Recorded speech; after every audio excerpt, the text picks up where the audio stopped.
मनीषा कोइराला 90 के दशक के टॉप अभिनेत्रियों में से एक रही हैं और उन्होंने बहुत सी भाषाओं के फिल्म उद्योग में कार्य करते हुए बहुत सारी हिट फिल्में दी हैं। और इसके साथ ही कैंसर जैसी बीमारी से जंग जीतने के बाद भी उन्होंने डियर माय लॉन्ग स्टोरी और संजू जैसी फिल्मों में काम करके अपनी अदाकारी से लोगों का दिल जीता है। बॉलीवुड अभिनेत्री मनीषा कोइराला ने भले ही अब सिनेमा से दूरी बना ली हो, लेकिन उनकी अदायगी आज भी बॉलीवुड के गलियारों में गूंजती है। मनीषा कोइराला ने अपनी दमदार एक्टिंग और खूबसूरती से एक समय पर पूरी इंडस्ट्री में हलचल मचा दी थी और 90 के दशक की सबसे फेमस और लीडिंग एक्ट्रेसेस में से एक बन गई थी। लेकिन एक वक्त ऐसा आया वो लाइमलाइट से दूर हो गई थी। इसकी कई वजह थी, जिनमें से एक सबसे बड़ी वजह थी कैंसर। जी हाँ, मनीषा कोइराला कैंसर के चलते मौत के मुंह में जाते जाते बची थी।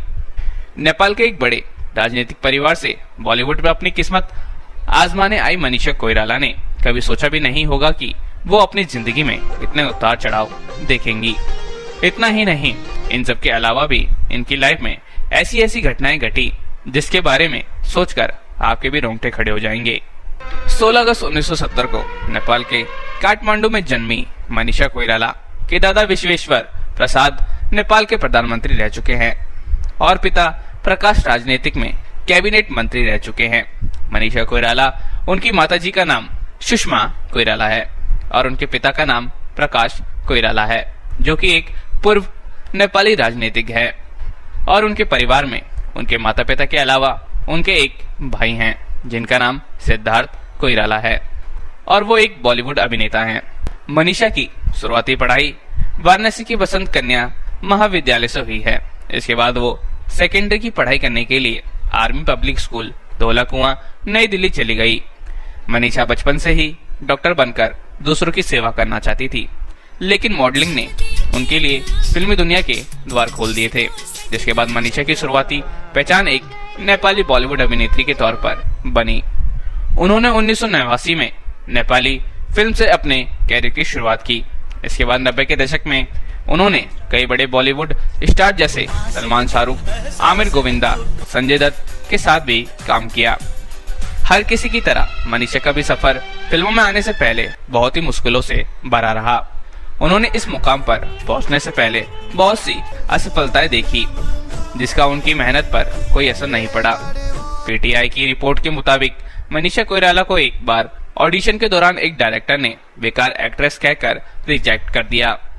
वो डायरेक्टर कोई और नहीं बल्कि जाने माने मशहूर शख्स विधु विनोद चोपड़ा थे। उन्होंने मनीषा के खराब एक्टिंग को देखकर उनकी काफी आलोचना की थी, लेकिन उस वक्त शायद उन्हें इस बात का अंदाजा नहीं था कि यही एक्ट्रेस आगे चलकर सिनेमा पर राज करने वाली है। वही मनीषा की जिंदगी का टर्निंग पॉइंट था, जब उन्हें विधु की वो बात दिल पर लग गई और उन्होंने ठान लिया कि वो एक दिन मशहूर अभिनेत्री के रूप में खुद को तराशेंगी। मनीषा के फिल्म कैरियर की बात की जाए तो आपको बता दें कि मनीषा कोइराला ने अपने फिल्मी कैरियर की शुरुआत साल 1991 में सुभाष घई निर्देशित फिल्म सौदागर से की थी।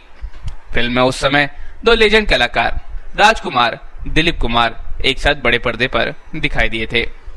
ये फिल्म साल की सबसे बड़ी ब्लॉकबस्टर हिट फिल्म साबित हुई थी। पहली फिल्म ने कोइराला को रातों रात हिंदी सिनेमा का सुपरस्टार बना दिया था।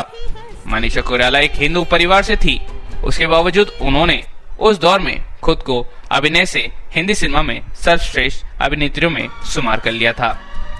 दोस्तों, इन सब के अलावा अगर मनीषा के निजी जीवन के बारे में बात करें तो इनका निजी जीवन काफी दर्दनाक रहा।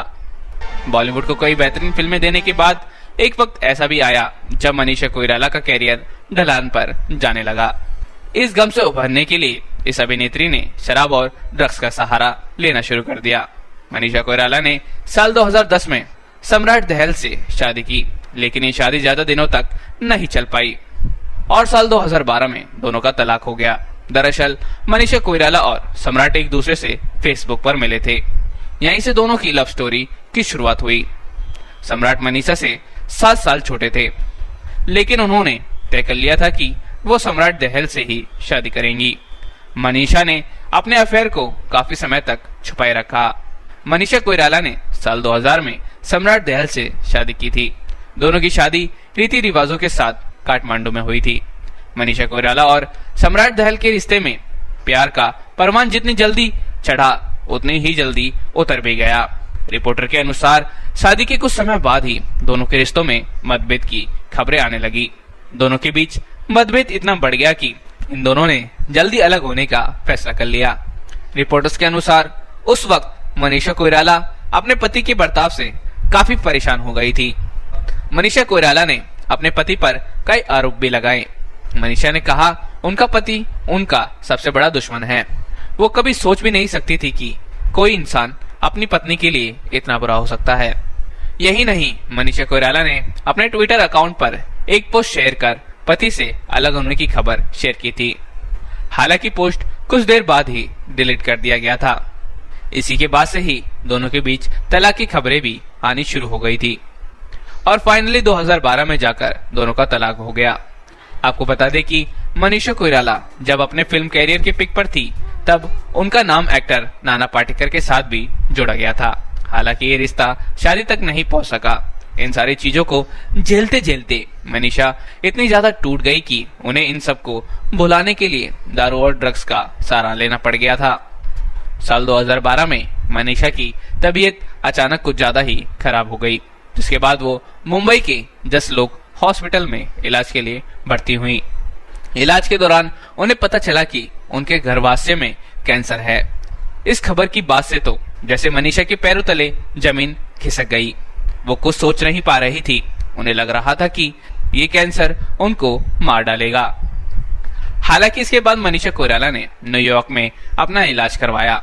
लगभग 1 साल चले ट्रीटमेंट के बाद जब वो ठीक होकर लौटी तो उन्होंने फैंस को इसकी जानकारी दी।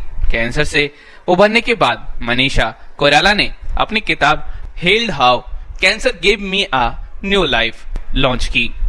किताब के जरिए उन्होंने अपनी आपबीती और संघर्ष की कहानी बताई। इसके बाद साल 2017 में उन्होंने फिल्म डियर माया से बॉलीवुड में वापसी की थी। इसके बाद अब वो जल्द ही संजय लीला भंसाली की फिल्म हीरा मंडी में दिखाई देंगी। इस फिल्म में उनके साथ सोनाक्षी सिन्हा, आदित्य राव, हैदरी, ऋचा चड्ढा, संजीदा और शर्मिन सहगल भी मुख्य भूमिका निभाते नजर आएंगे। इसके साथ ही अभिनेत्री Manisha Koirala social media platform पर भी एक्टिव रहती हैं, जहां वो अपनी निजी जिंदगी से जुड़ी फोटोज और वीडियोस अपने फ्रेंड्स के साथ शेयर करती हुई नजर आती हैं। तो दोस्तों, आज की इस वीडियो में बस इतना ही। अगर आपको ये जानकारी पसंद आई हो तो हमारी इस वीडियो को लाइक, सब्सक्राइब और फॉलो जरूर कर लीजिएगा और बस बेल आइकन को दबाना मत भूलिएगा। और एक बात और दोस्तों, अगर मनीषा कोइराला आपकी फेवरेट हीरोइन है तो हमें कमेंट बॉक्स में अपनी फेवरेट मूवी और अपना फेवरेट गाना कमेंट कर जरूर बताइएगा। तो मिलते हैं दोस्तों आपसे ऐसे ही वीडियो में ऐसी ही नई जानकारियों के साथ। तब तक के लिए आप सभी को हमारी तरफ से जय हिंद।